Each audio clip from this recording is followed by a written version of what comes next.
Achy Obejas needs no introduction, and yet I am going to introduce her. She is a writer, a translator, an activist. She has received numerous awards for her work. She's a two-time Lambda Literary Award winner and has held a National Endowment for the Arts Fellowship in Poetry and a USA Artists Scholarship. She's received a Pulitzer Prize for her journalism, as well as a Studs Terkel Journalism Prize. She worked as a journalist in Chicago for 2 decades, all at the Chicago Tribune. Right? And a little bit at the Sun-Times. And at the Sun-Times as well. In 2010, she was inducted into the Chicago Gay and Lesbian Hall of Fame. Achy publishes poetry and prose in both English and Spanish, including her short story collection, Aguas y Otros Cuentos, and is the author of a short story collection, The Tower of the Antilles, which was a Penn-Faulkner finalist, and novels that include Memory Mambo, Ruins, Days of Awe, which was a Los Angeles Times Best Book of the Year. Read all of them, don't miss any of this. Her poetry chapbook, This Is What Happened in Our Other Life, was a critical hit and a national bestseller. This is a poetry chapbook. Most recently, she has published Boomerang, which is a bilingual collection of self-translated poetry in a bold, mostly gender-free English and Spanish that addresses immigration, displacement, love, and activism. As a translator, Havana-born Achy has worked with Wendy Guerra, Rita Indiana, Juno Diaz, and Megan Maxwell. She is currently a writer and editor for Netflix, which I'm not since March, but okay, all right, okay. Things are shifting. Born in Havana and currently lives in the San Francisco Bay Area. So please join me in giving a very warm welcome to Achy Obejas.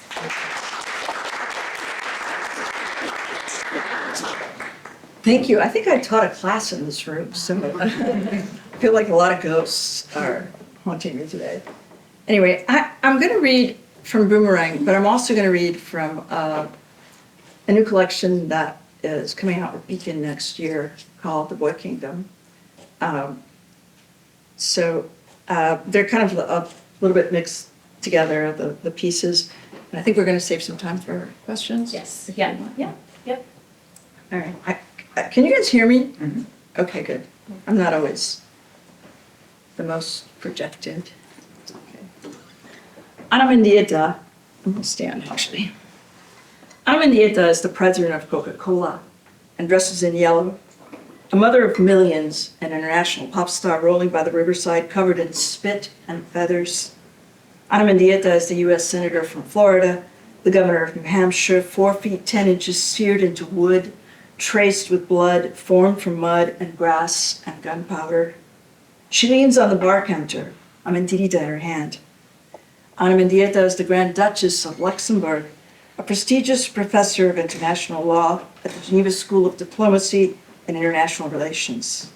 Ana Mendieta is a shadow play of light in the cornfields of Iowa, a mound of earth outside Havana, cave drawings. She's the mayor of Wichita, the tender-hearted sibling of the late dictator, a glamorous fashion model, welfare recipient, emergency case in the emergency room, a soldier, dentist, and historian, the host of a daily talk show on Telemundo, who gulps down a milky black cow every day before taking calls.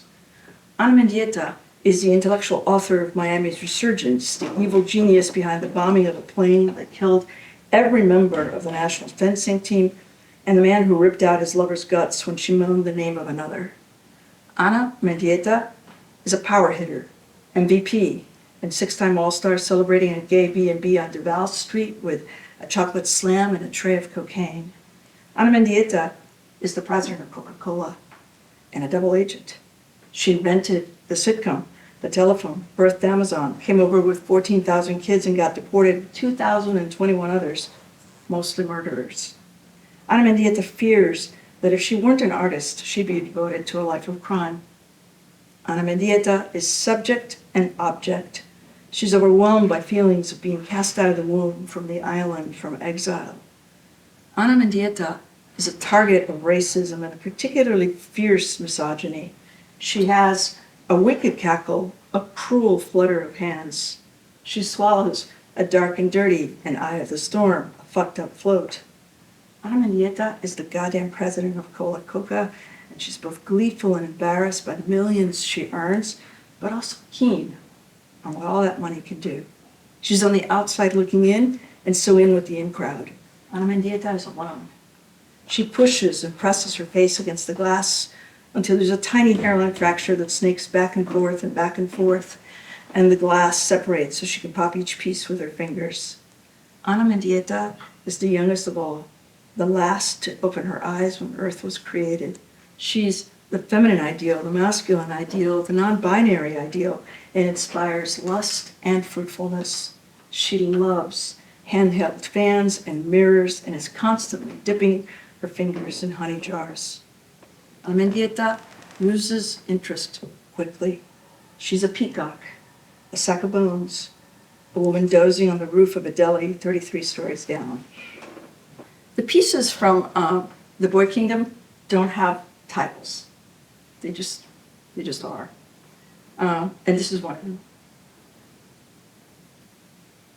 I have a son, my youngest, who can destroy the lakes and wetlands of Asia, who can summon earthquakes, tsunamis, and landslides because they come from him. They rise in him. They often threaten to take him down and far away. I have a son who will punch Pythagoras on the playground, make Paul the Apostle cry for all the damage his adulthood will inflict on young and old for centuries untold.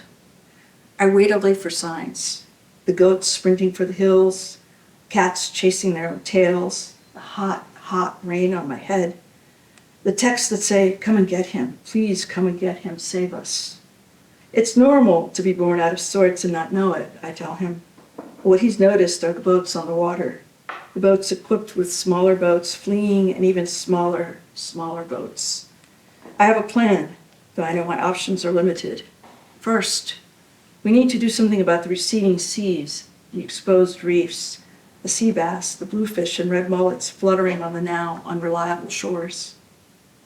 When we brought him home, his progenitors had shared and divided, exchanged prisoners on either side, burned the fields. It was the best way for them to start again. We went to him with bare arms and looked. There was no cloud of thunder, no spleen calling to spleen. We shrugged. I waved. He seemed about the length of my finger. No one declared, I'm your real mother. In late May, we dig in the garden, unearth a rusty toy truck about as big as his torso. A sharp metal flap slices his hand, and he tries to hide the palm full of blood. At night, wild turkeys, coyotes, and skunks come to visit. He's thinking of them when he digs a little hole with his good hand, the unblood hand, and he points the gusher to top the hole red. He will make them his when they drink it, especially the coyotes. He's already in tune with their high-pitched howling. He cries out the window each night, I'm here, here. When his shadow finally falls on the bed, dejected, abandoned, I tell him the whole world can be his, but he is so angry now and tired, and he barks and growls into his pillow. Once, it must have been June, he entered a pool by raising his legs, his hands bound. Then he climbed up the sides and out and sat dripping in a chair and laughed. His eyes gleamed, his lips shone. I could make some more cool holes, he said, with a wave of his free and now healed hand. On one of his first days at his new school, my oldest son comes home quiet, as if he traveled all day. I want to dance, I want to sing. But he demurs, he's out of focus, eyes moist. He sits on a broken barrel in the backyard, and when I ask him what's wrong, he says he has a dead tongue. This goes on for days. I have a presentiment.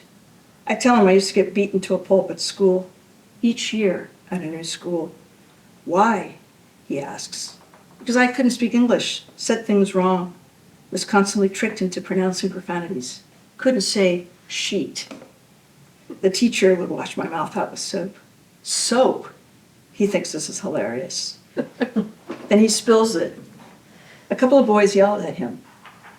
Your moms are queer. Yes, he tells me. I said yes, but they were still so angry. Someday I'll have to tell him about Sarah White Norman and Mary Vincent Hammond, convicted of lewd behavior in Plymouth almost 600 years ago, about Loving versus Virginia, about how the Grand Ayatollah Ali al-Sistani issued a fatwa calling for the murder of gays and lesbians in the worst, most severe way, about the killing of Magda Anderson and Lillehammer, the assassination of Kevin Frett, shot 8 times on a savage night in San Juan, about Matthew Shepard in the grieving wastelands of Wyoming, about Danny and Eddie and El Bengu, about Reinaldo Arenas, whom I loved. But right now, all I want to do is sit here on the barrel, holding hands, marveling at the miracle of his heart and how it just doesn't understand. My kid said he was sick, said he was going to die. I might get angry about it later, he added. He wanted a drink, so we got a huge water bottle and filled it with ice. He had no temperature, but his body kept threatening to expel things, not just food, but photos and cats, friends, and homework. He took 2 hot showers, later a hot bath. He spent the night holding an empty bucket. We tested for known viruses. I scratched his back with a telescopic little rake made for that purpose. He said it felt good. My other kid insisted on having lunch, but the very idea made my sick kid gag. We hid lunch from him, squatted in the kitchen out of sight, ate hard-boiled eggs and mac and cheese. It felt like war in Europe. My sick kid was so sick he couldn't bear to look at screens. My other kid dove into a murder mystery when he turned out to be the killer, which was upsetting to everyone. Are you going to stay with me while I die? Asked my sick kid. I said, of course, and patted his naked thigh. He was too sick to wear clothes, this had been established earlier. Winter gardens and cold weather make me ill, he said. I feel incredible pain, he added. I thought I wanted it, but I don't want it anymore. This happens, I tell him. It can be confusing. The thing you want and don't want might be the same thing. It's a question of timing, maybe, he said, sniffling. Yeah, like being on the verge of happiness and suicide at the same time, I said. You're not supposed to talk to us about suicide, he said. Oh, sorry, I said. You're absolutely right. I tried to explain. Stop talking, said the other kid, the one on the 55-inch screen. I'm sorry, I said. Stop talking, they shouted in unison. One live, one on the giant monitor. Then they coughed, taking turns, and laughed. In fact, they couldn't stop laughing. Couldn't stop rolling around in the bed together, punching, pinching, calling each other names. I sat back on the pillows to watch. No one's dead yet. I once think that on the Thursday, Rosa Parks sat down on the Cleveland Avenue bus in Montgomery, Alabama. My boys were on their way home from school, holding onto the back of a seat. But maybe when she got on, my oldest moved his brother from his lap and said, "Here, ma'am, have a rest." I want to imagine that if they'd run into a 14-year-old black boy with a stutter and a limp on a train from Chicago going south, they'd greet him with an all-knowing nod. Boys used to say, "It's cool, it's all right." Maybe they'd talk about the White Sox or exchange baseball cards. But at the park, they'd get Tamir Rice to play soccer instead. The big walk had him Toledo home before dark. I don't want them in danger, though they're always in danger, nor for them to be heroes. But I want to leave this earth knowing they'd recognize the right side of history, that they'd liberally walk to where justice was needed, that they know when to stand strong and when to gather rocks and weigh them in their palms. I'd bend under tropical weeds, unknown and mysterious, that keep repeating. These trees, they look loose, each brand a braid chock full of misshapen fruit. The consequences of translation include prayer, hours and minutes, seconds. Sometimes I find myself between 2 walls of water, the desert before me, the promised land, everything in place before we're born. We feel the moment like devotions, translated many times over, finally landing on clicks and whistling like Silbo Gamero. I entreat my sons to look for rocks in the dilapidated buildings, to build altars, mark graves. We are here day and night, amidst the embers and the smoke, standing at a crossroads. One son might cleanse himself with the blood of a headless bird still fluttering about. The other might cover his face before the light. The Boy Kingdom is in 4 parts. The first part is about the boys in third person. The second part is a little bit about my parents and their parenting. The third part is about my divorce and separation. And then the last part is back about the boys, but talking to them in second person. So this is from the second part. The bus on the island, packed bodies, the road a glaring garish white, ravishing sky. The purplish woman in front of us on the bus, curving her back into her lap. My mother, doubting for a nanosecond, then her arm leaning hard on my back, her hand on my head. Everyone around us like ghosts, praising, doubling down, under the seat for me, where it's sticky and my mother is holding my head down. There was a shooting, or there may have been, or we dreamt it together, but maybe it was just me. How fast is this world? I remember hearing that in winter, the macheteros leave their blades in the countryside and pick up guns to bring to the cities.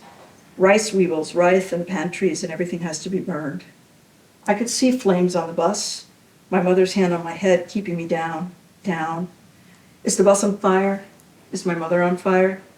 Is her hand on my head, running through to the back of my skull? When I look past the sticky floor on the bus, I can see people eating out in the streets, sugar cube upon sugar cube, and a handful of snow to make it go down, except there's never any snow in Havana. There was a shooting, there may have been. My mother and I leaned forward, ducked behind a seat. In front of us, her hand on the back of my head while we heard someone was shot and someone else died. And something happened to a total of 6 people. But we were doubled up and I was down on the sticky floor and saw nothing at all but bursts of gunfire lighting up the bus windows and the already blazing tropical sun and its torment of light. Why? Why did my parents have children? I brought up my Chinese checkers there on the sticky floor of the bus as my mother held my head down. I watched the marbles roll away as a sign of spring, roll down the bus steps and heard them crunch under the feet of the macheteros without their machetes, the former passengers boarded outside. My mother didn't know what to do with me, except on the bus, when she pushed my head down, down, down. She didn't know what to do. That was clear as the rearview mirror on the bus, where we could, for a nanosecond, see my father in his white suit being pushed around. How can this be acceptable? The bus radio is on, and there's a sweet little charanga flute, and I can feel my mother's hand on the back of my head, pulsing to the beat. Someone said everyone survived. Everyone survived. With their own story. We laughed, my mother and I, her hand on the back of my head. Not a caress, exactly. We laughed, and then she admonished me for losing the Chinese checkers, for the sticky stuff on my dress. There was a shooting, or there may have been, or we dreamt it together, a mystery on that bus. A mystery on the day of my oldest son's birth, when I held up his head, on the day my youngest came home and rested his whole being against me. My mother injected my son into her veins and cured herself. She coughed it out, all that fear, all that public shame. My son, a ball of dough and hope, slid off her lap and TV light into a puddle on the floor and warmed her feet instead. Before my son, the eldest, the one with gossamer skin, before he'd swallowed a scoop of air in this world, my mother hated me, hated the way I cocked my hip, hated the way I sat here and guided my lover's fist inside me, hated the way I stirred my coffee in my dreams. Before my son, my mother loved me like a pot of boiling water, like solar flares skipping over the Atlantic, seething with their own predacious wrath. That was before her light found a rest and a place for its reflection. So back to Boomerang.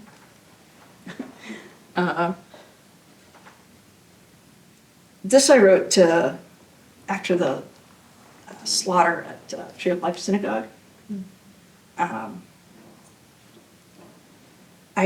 read all the responses from the people who were inside when it happened, and it just really struck me how unreal and how surreal it must have been to be in this place where you think you're safe, where you are perhaps most at ease and at peace with yourself, and suddenly find that world being crashed and savaged in a way that's unimaginable. Anyway, it's called In Response to the Murder of 11 Jews, including a 97-year-old said to be a Holocaust survivor who wasn't. If they preferred tea with honey, take a step back. If they watched police procedurals, if their ankle throbbed or their hands swelled and they didn't complain, or they did, take another step back. If they missed being in love with its anticipations, a hand caressing the small of their back, take a third step. Or maybe they'd forgotten, held it like a souvenir postcard from long ago, colors faded. If they had children, and their children had children, and their children's children had children. Or maybe they hadn't forgotten bend knees, but found instead a love deeper than love, fathomless and devout. They were simply going through the motions, which now gave them a warm and glowing contentment that came to them like breath. Bow. If they recalled the headlines from these other times, bend knees, the hours volunteering in a soup kitchen, writing pen pals in uniform, bow. If they remembered fear, if they'd grown immune, so saturated with it, it had transformed into a fourth prayer. If they understood what happened when it happened, if their hearing caught the stranger's cry, if they pondered for an instant, if they were dreaming or confused, fall down. The wind blows, the rain falls, the sick are healed, the bound released. Gather exiles from the four corners of the earth unto the land, reassemble here, body upon body. The clock of the long now will operate knowing it will lose the correct time, exposed as it will be to imprecise temperatures, stellar and solar alignments, tectonic movements, orbital dynamics, and the fallacies of the human hands that must keep winding it by turning a crank or pulling a chain. In the German village of Halberstadt, at the end of the 20th century, a trust of theologians, composers, and musicians gathered to discuss the 649-year history of the organ, what Mozart called the king of instruments. 3 centuries earlier, in that same German village, a court Jew had defied the authorities by printing 2,000 copies of the 12-volume Babylonian Talmud as a gift to the poor. The Talmud, which runs almost 3,000 pages, can weigh about 30 pounds. That same court Jew had also built a synagogue, Baroque in style and said to be quite beautiful, that stood for more than 300 years until it was demolished in 1938 after Kristallnacht, and from which rose an aircraft factory a few years later, manned by slaves transported from nearby Buchenwald. In that same village, there's a church without a basilica, centuries old, bare and rugged and abandoned, a former monastery and pigsty constructed out of a harsh, cold stone. The theologians, composers, and musicians built an organ there that kicked off its only concert with a 17-month rest. Its first note came later, like an air raid siren, and played for months and months, heaving and exhaling, crackling and burning. Now, every few years, the villagers, descendants of the court Jew, of those who devastated the synagogue and worked in the factory and at Buchenwald, come and rearrange the 30-pound sandbags that weigh down the organ's pedals. There's a whir and a note is added, and the chord changes. Pipes are installed as needed. Each movement will last a lifetime. The clock of the long now will tick once a year. The century hand, which corresponds to the hour hand on a typical timepiece, will move every 100 years. Using the daf yomi cycle of a page a day, it takes more than 7 years to read the Talmud, though enlightenment is a different matter. On the planet Venus, a day lasts longer than a year. Here on Earth, blue whales come to the surface mostly at night, their hearts pumping a torpid 4 to 8 beats a minute. Their songs are composed of a couple of notes, but we usually hear only about half of them, the tones dropping into frequencies too low, too deep for us. I am telling you this because time is a ruined fountain, a prayer to the sea, a headfirst dive into stillness. I am telling you this because the universe is at absolute zero until I rise naked to the surface, night or day, and you are there. Does anybody know what the clock of the long now is? It's actually a thing. It's actually a real thing put together by Jeff Bezos and a couple other tech guys, and they're building this gigantic thing just outside San Francisco that is keeping time on like the basis of a century as opposed to an hour. It's kind of a crazy experiment. The other references are to a piece by John Cage that he actually did start in this village in Halberstadt. And every so often, depending on the score, people have to go in and change things to come up with the next thing. So every time there's like a movement, the villagers come out and they move the sandbags. And there's like no way to hear this whole thing. It's like it's going to outlive all of us because it goes on and on. It's like 100 years for this whole thing to play out. It's a very Cagean experiment. But I've always been fascinated by this idea of writing something that's like a tortoise, like it's going to go on for, far beyond human capacity. So it just always fascinated me. Anyway, this next piece is also from Boomerang. And Boomerang is mostly gender-free, both in English and in Spanish, but this piece is not. And it's not because I really wanted to honor women with this piece. It's called Kol Nidre. Anybody know what Kol Nidre is? Yeah. Okay, what is it? It's the prayer on the holiday of Yom Kippur, which is the holy day of repenting and thinking in the Jewish calendar. Yeah.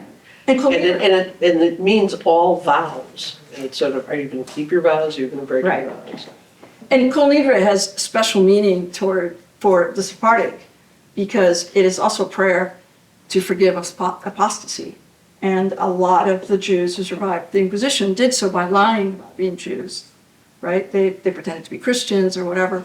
And so, this is when you said, hey, I did it, but, it was just so that I could be here and keep procreating, making more Jews. And you should be happy about that. And, so it's kind of a tricky moment because you've done something terrible, but at the same time for a good reason. And I think women function in that way quite often. We take vows that we know as we're taking them are complete, like, why am I doing this? This is complete bullshit. And yet we go on. So, and the poem is structured a little bit around the prayer for Kol Nidre. So some of the phrasing is similar.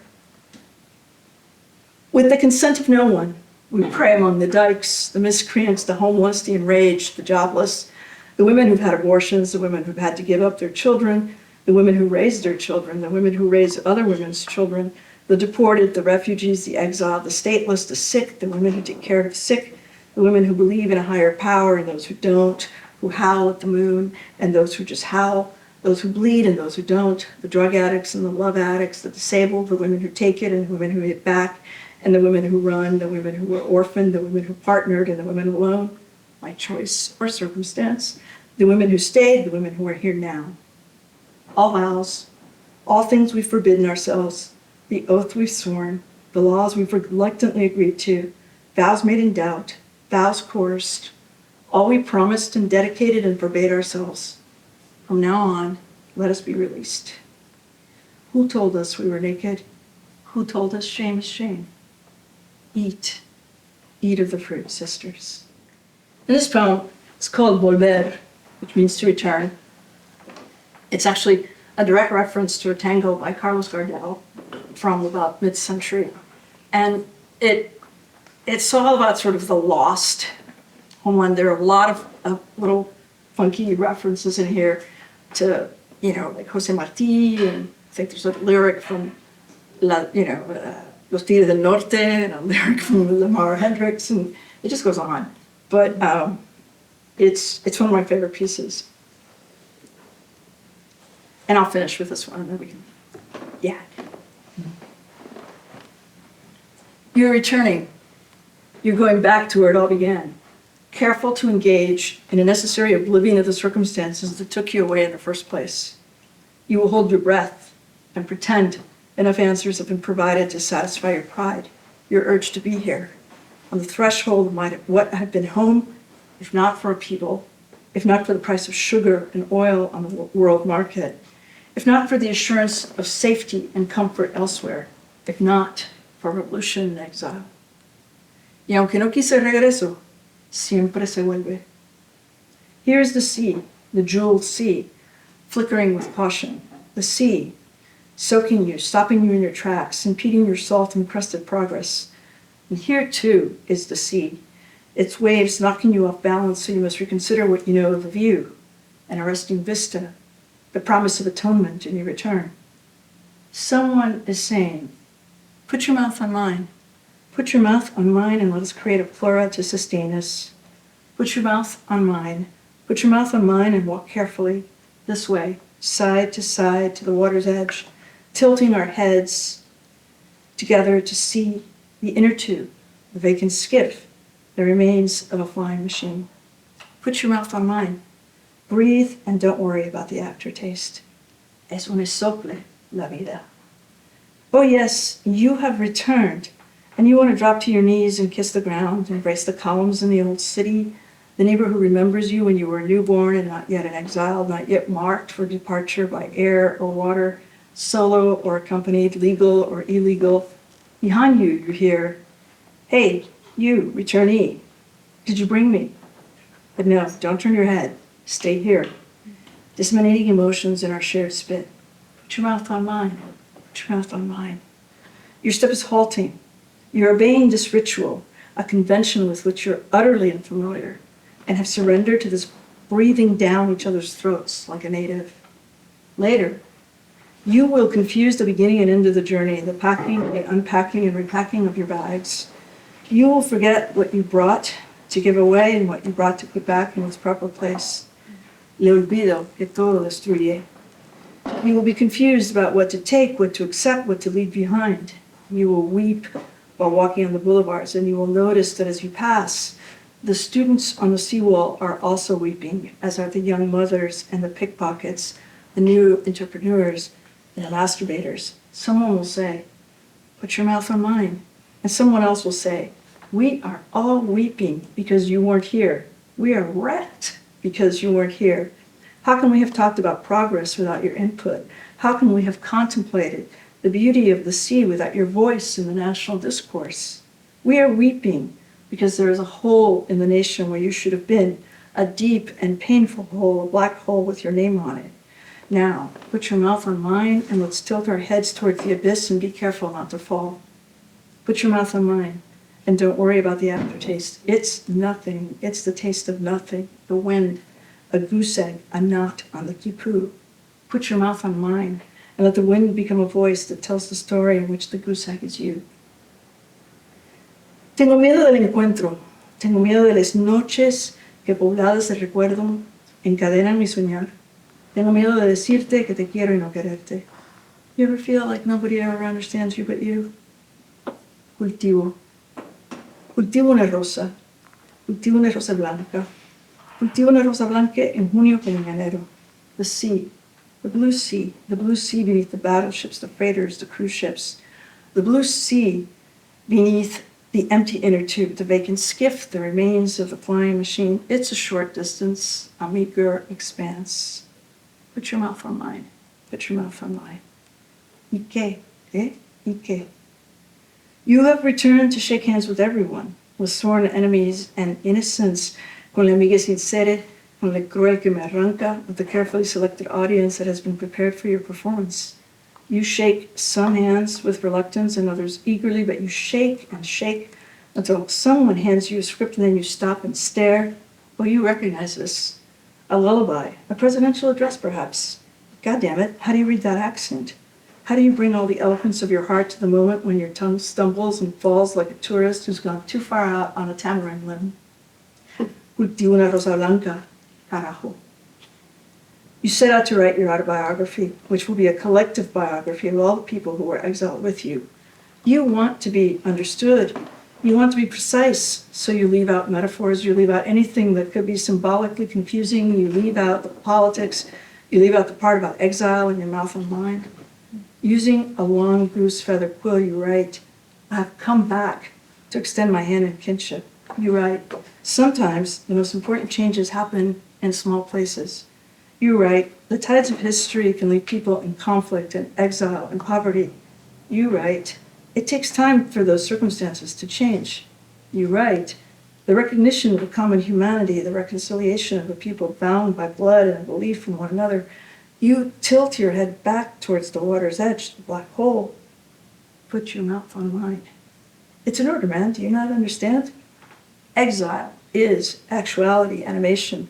Exile is endurance and presence, the rat race, the real world. It's the journey and the entity you sleep with every night, the subject of every memo, every recipe, every instruction manual, every warranty and contract. Exile is everything, everything possible with the possibility of return. Finally, you go to that one boathouse, the one you've never seen. You read all about it in the guidebook on the bus on the way here. How it's surrounded by palm trees growing out of the water, how it's guarded by angry geese that bark when you're near it. When you get there, the colors are beautiful. Long splashes of orange in the sky, a circuit of white orchids ringing their bells. You want so much to feel, to gasp with wonder, to identify.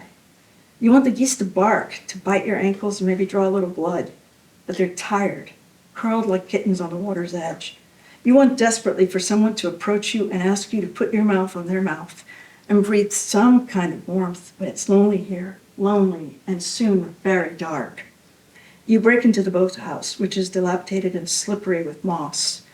You let yourself fall into the moss, make a bedding from it, smoke some. You entertain yourself making nautical knots you learned abroad. The alpine butterfly loop, the trucker's hitch, the zeppelin bend. The wind is blowing through the boathouse and it makes a lovely music. When you wake up the next morning, you need a moment to remember where you are. You decide not to eat your provisions, not to open your thermos. You will instead live today like those who never went into exile. When you peel away the moss and lift up the floorboards to get at the water, you realize the boathouse has been unmoored. You lean over the edge, and swatting away the geese, you drink from the sea. You drink and drink the salt water until your belly bloats. En julio, como en enero, this is a pain you can live with. Thank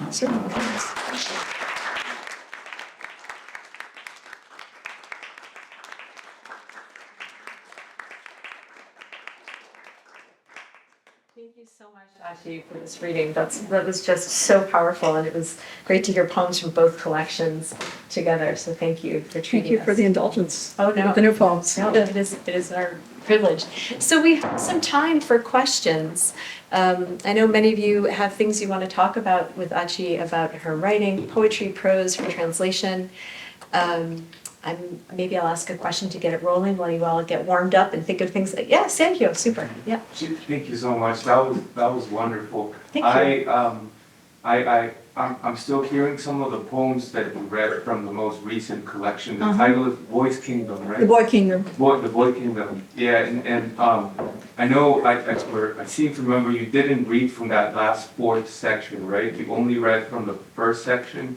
And- I didn't read from the fourth section, no. That's right. So, I hope it's not like too like intrusive a question because you didn't read from that section for a reason. But I'm curious to sort of hear you talk about how you see your voice when you're reading from that first section change from that fourth section. Because in that fourth section, you're talking to those boys in the poem, right? That's the one difference. Right. So how do you see your own voice, or I guess from a text point of view, that lyrical voice changing as it goes from that first section through those two middle sections sandwiched between that fourth section where now you're talking to them? It's much more intimate, and it's a little bit more about hopes and aspirations and things like that for them. And so I actually have not been able to read from that. I don't know if it's too jarring to suddenly go into second person or what, but I mean, that last piece was in second person, but it's of a different nature.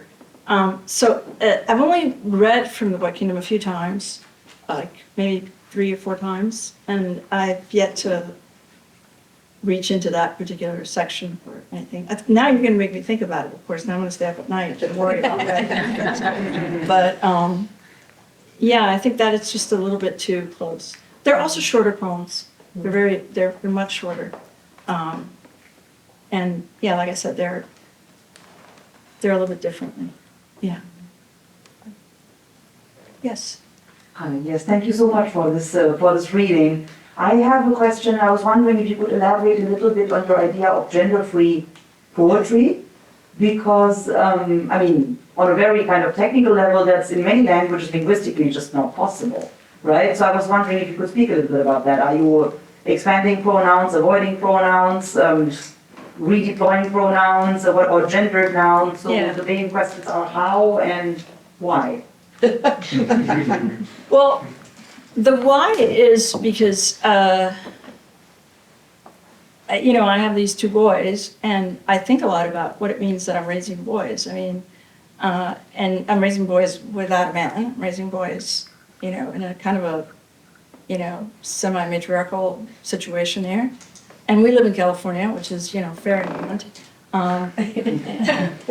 and so, you know, gender is kind of I mean, I want to raise men who are good men and who are men who use their male privilege, you know, positively. And I want them to appreciate women and all that good stuff. And so I think a lot about gender in that sense. The other thing is that, you know, we seem to have a movement in various different languages towards greater gender equity, and in some places towards more gender-free stuff. I mean, thus Latinx. I mean, Latinx comes from the, you know, trying so hard to find a way to create a gender-free word for people from Latin America or descendants of Latin America. I'm not fond of the X because I think people in the US, which is where the X comes from, shouldn't be dictating to people in the rest of the world how to talk. But I'm also not fond of it because it's impronounceable in Spanish. It's completely, like my mother could never say it, you know? Latin Achy's? So, you know, and in Latin America, there seems to be a movement towards the E as a way to do it. I think it was about 3 years ago, the president of Argentina gave a whole speech in inclusive language, which everybody thought was woo. You know? And what's interesting is that the E replaces the gendered endings of words referring to people, but the rest of the language remains gendered. So to me, that's not gender-free, you know? Sofa is still masculine, you know, cafe is still masculine, table is still feminine. Why? I mean, it's not about function, because clitoris is masculine, and you know that they can't even find it, so, you know, it's a little tricky to imagine that as a male thing. So what is it that makes something masculine or feminine? And so what I did in Boomerang is just eliminate all of that. You know, I took everything that was gendered and degendered it, regardless of you know, how it was, you know, spit out into the world, which it makes it in some ways a harder read in Spanish. In, you know, in English, all you have to do is switch out the pronouns, basically, right? Because table is table. But, and so in Spanish, it actually sounds quite different when you read it aloud. And it's a much greater experiment in some ways in Spanish, and there was much greater resistance in Spanish. When I used the words from Gardner's Tango in that last piece that I read, and I changed the pronouns, I had a friend who's a poet on the East Coast write me and tell me she was horrified that I had defiled that classic. And I was like, okay, well, we'll roll with it, you know. And you know, somebody else got pissy over, you know, de una rosa blanca becoming de una rosa, una rosa blanca, you know, and it was, but I think, you know, language is constantly evolving. I'm not saying this is the way to do it. I'm saying this is a way to do it. And it's something to think about. The word kingdom is not degendered. In fact, it's absolutely gendered. In part because I'm talking about my boys thinking about their gender, thinking so much about their gender. You know, to degender them would be to completely eliminate the concerns I have. Because at least in this world and in the world that they're going to inherit, they're going to be gendered. You know, maybe less so than my dad, maybe less so than my grandfather's, but certainly still gendered, you know. But the neologisms opened you up, ironically, to the same critique as the Latinx was subjected to, right? I'm sorry? Sorry, the neologisms, the creations, they open you up, ironically, to the same criticism, right? Of altering the language or making it unpronounceable or alien, right? And I mean, Yeah, I mean, I don't think it's unpronounceable. I think the E actually facilitates pronunciation. more than the X. Yeah, absolutely, more than the X. And I think it's, you know, it's within the scheme of Spanish as we know it. It's not like we're introducing a whole new sound to the E, you know? But, I mean, people get pissy about stuff, you know? That, you know, challenges their way of being, or just challenges their habits sometimes. It's not even a philosophical or political issue. It's just their habits. You know, people don't want to have to change. And so, you know, I mean, I don't think boomerang in Spanish is for everybody. You know, I think I think it can be a tough read. But, you know, the Boy Kingdom is right there with all the gender. 100% gender.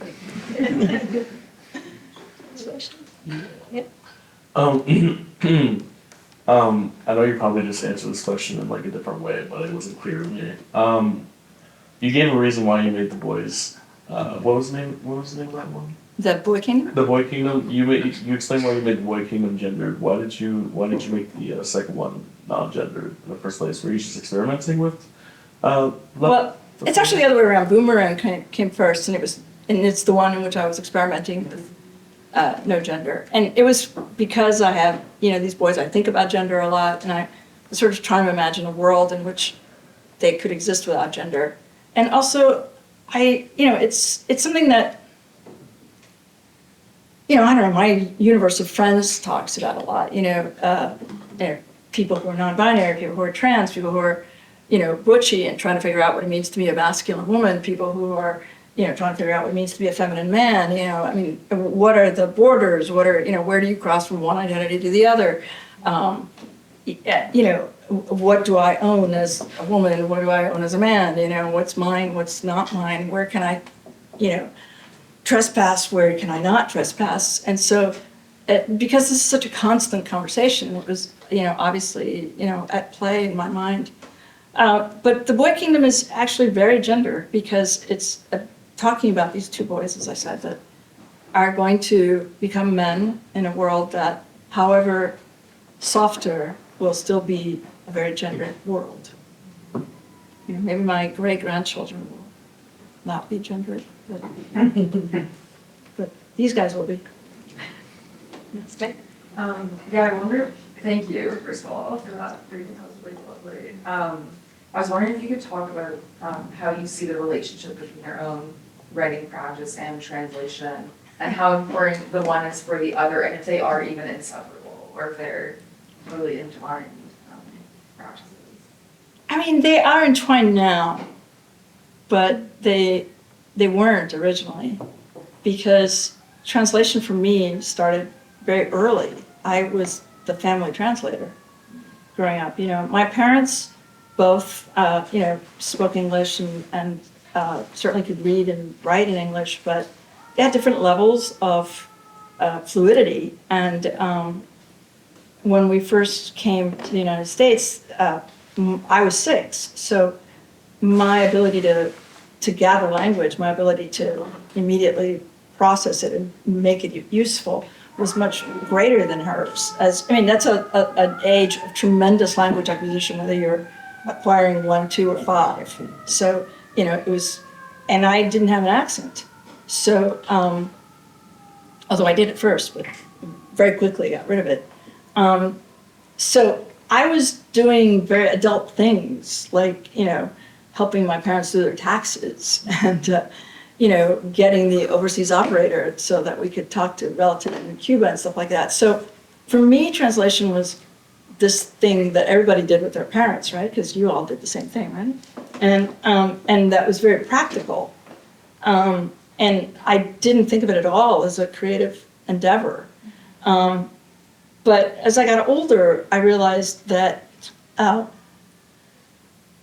especially when I went to college, and I went from a universe that was pretty divided between publicly English and privately Spanish to a universe that was all English.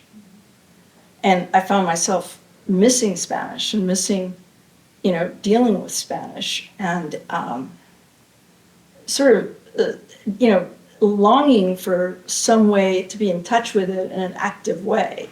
I didn't want to just passively, turn on the telenovela. That wasn't what I was after. So I started dicking around with poetry and translating back and forth and stuff like that.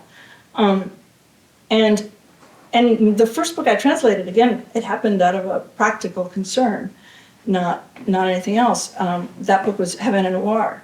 And what had happened was that I'd gotten to know Johnny Temple, the publisher at Achy. They have a whole noir series. I don't know if you guys are familiar with it, but there are different cities like Cleveland Noir, Chicago Noir, etc. And I contributed to Chicago Noir because I was then in Chicago. And he was very excited about Miami Noir. And I was living in Hawaii then, and we had like a 9-hour difference or something like that. And when I finally got it, I assumed Miami, right? Cubans, Haitians, Barbadians, right? And I flipped it open, there was like one Cuban, one Haitian, and I was furious. And I called Johnny, it was like 3 a.m. or something, and just read him the riot act. And, in Miami, between your front door and the mailbox, you trip over 5 Cubans. So how the hell do you only have one in your book, And so, in a bid to make me feel better, he said, "Why don't you do Havana Noir? Get off my ass." And what we had, the series, the noir series, up until that point, had only been in English, and we didn't even think about translation. It didn't even cross our minds. And in fact, the first edition of the book doesn't say translated by Achy because we, and even after we realized, oh, wait, we have to, Jeff, forgot about that. I assumed I would use a lot of already existing translations because everybody that I know in Cuba who's a writer wants desperately to be published in the United States, so they always have something in English around to hand to the visiting American, right? And what I hadn't realized was that these translations absolutely suck. They're like Google translations, only worse, because it's Cuban Google, And so, and a lot of this is like stuff that they've done themselves. No, I speak English, of course, and you're like, no. And so I ended up like redoing all this stuff. And again, it was a practical thing. It was just like, we got to get this done. It's got to happen. And I wanted it to have a consistent voice, So I didn't really start to think of translation as an art form or until I translated Junot Díaz's Oscar Wilde. That's when it really kind of came to me as, but this is what I'm doing. I'm translating. And I'm translating for a friend. So it's got to be really good. And it's his first novel that he's been working on for 20 years. And I know this because we're friends and because I've read parts of this shit in manuscript form. And, it was like this incredible responsibility suddenly. And I wanted to do right by him. I wanted the translation to match the level of his artistry, So that's when it really sort of hit me. I can ask a quick follow-up about that. We talked about this a little bit earlier, but maybe we could share some of it now. Just that, The Brief Wonder Slave of Oscar Wilde is, what did you say, about 20% in Spanish? I actually counted 18%. 18% in Spanish. Yeah, because I had to count because every critic kept telling me it's half in Spanish. I said, no, it is not. It is a book in English, And it's very much rooted in Dominican Spanish, right? And in different forms of Spanglish from New Jersey. And so here you are translating that into some version of Spanish. Some version of Spanish, yeah. That's a huge challenge. So, what were some of the challenges, and how did you solve those problems? Well, the first thing I did was try to, I have, a lot of Dominican friends, but I'm not Dominican, and I've never been to the Dominican Republic, which really riled the Dominican translators who didn't get the job. Oh my God. And what I ended up doing was listening to a whole lot of Dominican talk radio. Because if you read Oscar Boutwell, you know that it's a very conversational novel. It's not written in a very formal narrative form. There's very much a you that he's talking to the whole time. And even though it's a silent you, it's, it's there. It's definitely there. And so I knew that reading Dominican work wasn't going to help me much because it would be written more formally. Plus, Latin Americans have a tendency to stiffen up when it gets to the page. There's not a whole lot of, the local language tends to be devalued. And so I wanted to listen to how voices played and to sort of, pick up what was coming up more often in terms of slang, what was more current in terms of slang. I didn't do a direct translation. I didn't do flip the Spanish into English and the English into Spanish. Mm-hmm. For the simple reason that the Spanish that's in the English is usually in the English because it's particular. Because there's something very special about that phrase in Spanish that is either untranslatable or that acts as a kind of a seasoning that if you render it in English, you're completely flattening everything out. And they are also, for the most part in Oscar Wilde, fairly recognizable phrases, especially within the Juno universe. So it was important to keep those as they were, and then find other places where the English would make sense. That is, where the phrase was already screaming at you, I'm really in English, you can tell because I'm so awkward. Or they were rendered in Spanish from, an English source, or there's something very mechanical. I mean, a lot of the English was stuff that, came from the comic book or video universe that, existed first in English. But it took a lot of work to figure out where that is, because it had to be mapped differently. And it couldn't be, I wanted the balance to be more or less the same. It's been, like I said, it's 18% Spanish, so I wanted it to be more or less 18% English. So it was important to sort of find the companion pieces to that. It wasn't just translation. I mean, if it had been just translation, then it would have been, real easy to just flip that. But that wouldn't have been in the spirit of the book or of the narrator or of the story. So it was important to sort of keep all that together. I think I bought every single, dictionary on Dominican slang. Cuban and Dominican Spanish are very, very close, but they're not the same. Cuban Spanish obviously is cuter, but I had to find ways to avoid using Cubanisms, even though a lot of it is the same. There's just enough significance that there was the occasional stumble, and to get over those occasional stumbles, I actually hired a Dominican editor to read it over, and actually somebody from Chicago, Moira Pujols, and so helpful, so incredibly wonderful and generous with me. Yeah. Time for maybe one more question. Well, Voldemort and the Death Eaters circle the building. What is going on outside? Yes, I know. It's so kind of So- funny to watch. Yes. Have your boys seen any of what you've written? Yes, as a matter of fact, my 11-year-old read every single poem and actually took out 2. Said he didn't want to expose those things. So I didn't argue the point, I just pulled them. My 5-year-old obviously can't really appreciate what I'm doing, but there is, it's really funny because there is one poem that has a refrain, it's blah, blah, blah, like elephants, blah, blah, blah, like elephants. And Ilan, the older boy, thought, oh, I think Pablo would like this one, you should read him this one, and that way he also can know something about what's in the book. And because he knows I'm writing, this book. And so I read Pablo the Like Elephants poem, and at the end of it he goes, oh, mommy, I like it, but I think there are too many elephants. So, So good. all right.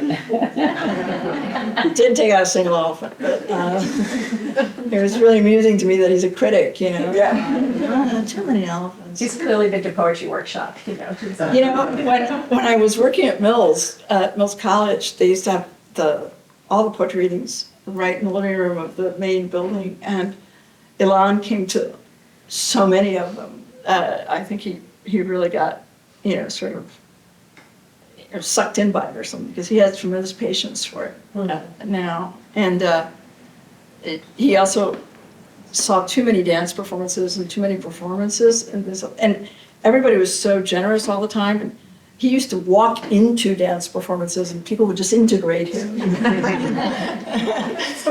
So it's kind of amusing now to think about it, but yeah. Kids growing up on campuses are their own breed of cat. Well, thank you so much. Thank you.